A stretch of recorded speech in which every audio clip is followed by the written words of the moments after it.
Ok, maintenant c'est du concret, je me lance officiellement dans les NFT. Bien sûr, je possède déjà des jetons liés à des projets NFT, mais maintenant je vais réellement commencer à les trader.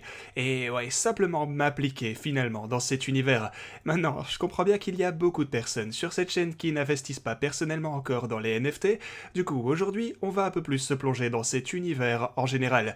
J'ai déjà couvert une poignée de projets liés aux NFT, comme je viens de vous le dire, mais je n'ai jamais vraiment approfondi les marchés des NFT, car je passe généralement la plupart de mon temps à trader et à investir dans des jetons fongibles normaux.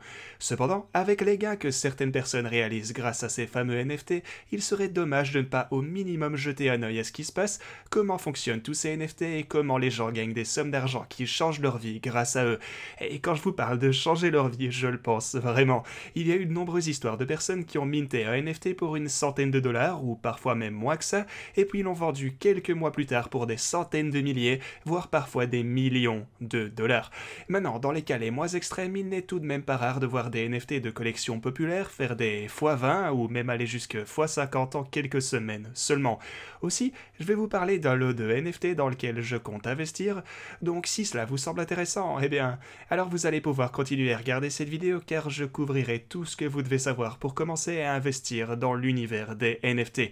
Cela comprend bien sûr comment minter, ce qu'on appelle créer des NFT lors d'un drop, comment les acheter sur les marchés tels que OpenSea, etc. Je vous explique également comment faire efficacement vos propres recherches, je vous donne des conseils pour éviter les escroqueries qui circulent et plus encore.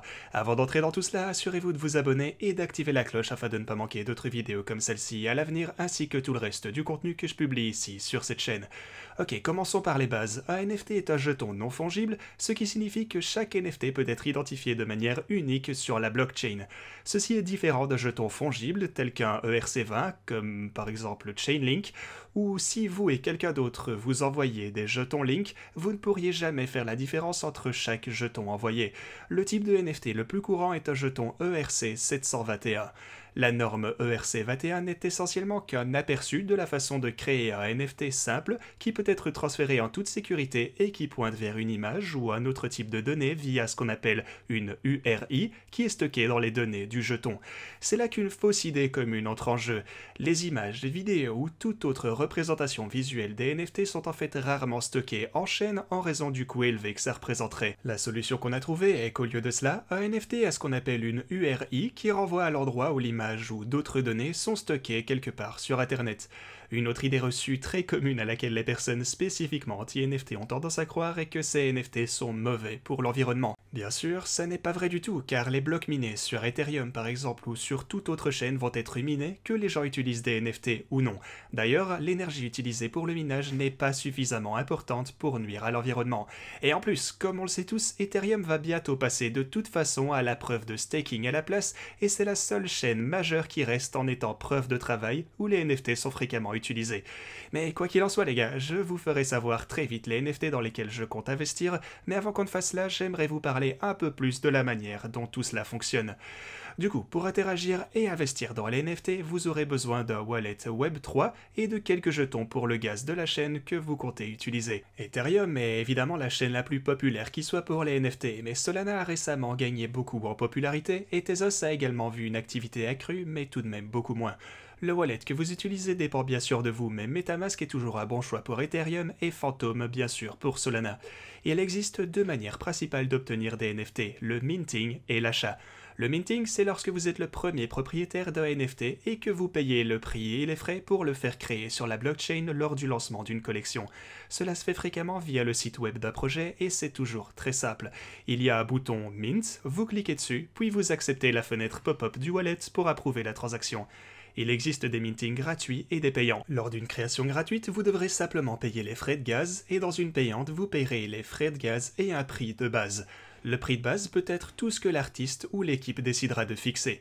Si vous manquez un minting ou trouvez une collection que vous aimez plus tard, vous devrez alors acheter ce NFT sur un marché. À l'heure actuelle, le marché NFT le plus populaire qui soit est OpenSea, mais il existe des concurrents importants qui sont en train d'apparaître tels que FTX et Coinbase. FTX a déjà une version opérationnelle de son marché, mais elle est toujours en cours de développement.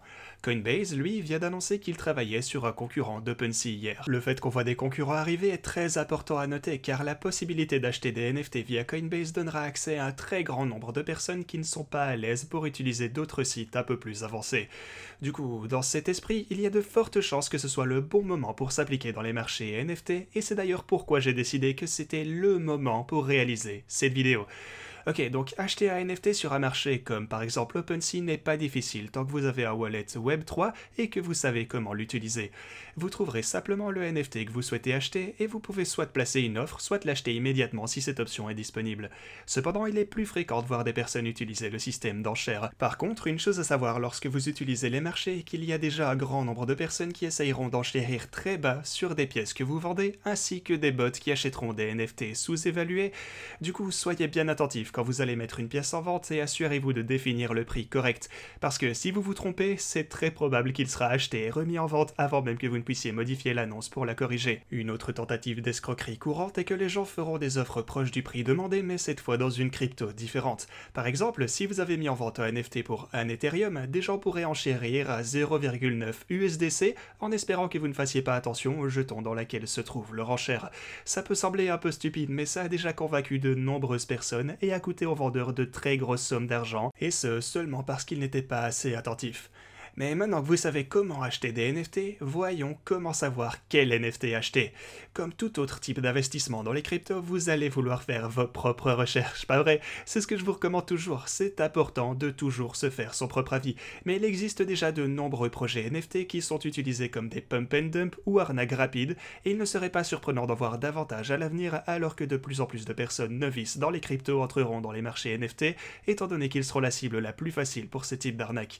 Ainsi, le premier choix à faire pour décider quel NFT acheter est de savoir si vous voulez acheter des pièces d'une collection d'un artiste ou d'une collection déjà bien connue, ou alors si vous voulez essayer de trouver la prochaine pépite. Ces deux stratégies présentent des avantages. Lorsque vous achetez dans des collections établies telles que les CryptoPunks ou une collection organisée par Artblocks, vous n'avez vraiment pas à craindre d'être victime d'une arnaque car ces artistes et ces collections ont déjà une réputation bien bâtie. Cependant, vous aurez des coûts initiaux bien plus élevés à l'achat ou alors au minting.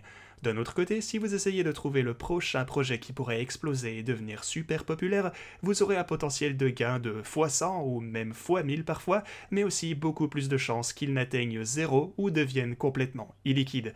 Avant de continuer, l'illiquidité est quelque chose d'important à connaître quand on trade des NFT. Lorsque vous investissez dans des jetons ou des cryptos normaux, vous pouvez pratiquement toujours les revendre même à perte, à moins que vous ne soyez complètement rug-pulled. Cependant, avec les NFT, il doit y avoir quelqu'un prêt à acheter votre prix spécifique. Donc si une collection ne décolle pas ou si les gens se désintéressent complètement, et dans ce cas, vous avez de bien plus grandes chances de simplement vous retrouver coincé avec votre NFT sans valeur que personne ne veut acheter. Pour continuer, certains des éléments clés de la recherche sont l'artiste ou l'équipe, les plans de la collection et le contrat pour le NFT. Lorsque vous entendez parler d'une nouvelle collection NFT, la meilleure façon de commencer votre recherche est d'aller regarder leur Twitter ainsi que leur chaîne Discord. En effet, la communauté est peut-être le facteur le plus important pour le succès d'une collection. Lorsque vous regardez des collections comme les CryptoPunks, les Bored Apes ou les Pudgy Penguins qui ont extrêmement bien réussi, le thème commun est une communauté très dévouée. Jetez un œil par exemple à l'engagement de la collection ou de l'artiste sur ses publications Twitter. Faites ensuite une recherche dans la collection pour voir ce que les autres en disent et regardez si les gens sont actifs dans le serveur Discord et disent souvent des choses positives. Enfin, tout le monde n'a pas forcément les compétences pour examiner les smart contracts sur lesquels les NFT fonctionnent. Mais si vous demandez gentiment dans le Discord ou sur Twitter, vous pourrez presque toujours trouver quelqu'un qui a les compétences nécessaires pour jeter un coup d'œil rapide et voir si c'est un copier-coller d'un autre projet ou s'il y a vraiment eu des efforts investis pour le démarquer des autres. Une autre chose dont je voudrais vous parler aujourd'hui est bien sûr le projet dans lequel j'ai décidé d'investir moi-même. J'ai décidé de m'appliquer dans ce projet et alors, pourquoi ça? Eh bien, parce que j'ai confiance en l'un des membres de l'équipe avec qui j'ai précédemment travaillé sur un autre projet et également parce qu'il propose des caractéristiques play to earn super intéressantes. Donc, ouais, en gros, ça a juste l'air super prometteur, en général. Donc voilà le projet en question dans lequel j'ai investi et je voulais vous en parler également en vitesse. Comme toujours, n'oubliez pas de faire vos propres recherches, c'est important, mais je pense bel et bien que ce projet rencontrera un certain succès à l'avenir. Enfin, bref, on verra, mais Evolving Forest est est une collection générative de 9336 NFT de plantes aliens avec des illustrations de haute qualité rendues en 4K. C'est déjà un signe que des efforts importants ont été déployés par l'équipe dans ce projet, étant donné qu'il ne s'agit pas simplement d'une collection d'imitations pixelisées comme on peut en rencontrer constamment. Un autre élément important à noter, et ce n'est malheureusement pas toujours le cas, c'est que la collection Evolving Forest a aussi une utilité pour leurs jetons NFT qui permettront aux utilisateurs de gagner des jetons PSCI avec du staking. Ils sont également un élément clé d'un jeu Play to Earn à venir parce que chaque plante a des traits, des caractéristiques et des attributs uniques. Vous pouvez voir quelques exemples de plantes potentielles ici sur le site et comme vous pouvez le constater, elles ont déjà un look très intéressant. Le minting pour cette collection a lieu aujourd'hui à 12h UTC sur la chaîne Ethereum et sur le site qui est présenté ici, evolvingforest.io. Attention cependant à l'endroit où vous cliquez parce que certains imposteurs ont déjà été repérés pour ce projet, donc assurez-vous d'utiliser le lien correct si vous souhaitez vous y appliquer. Évidemment, je vous laisserai le bon lien dans la description afin que vous ne vous fassiez pas arnaquer.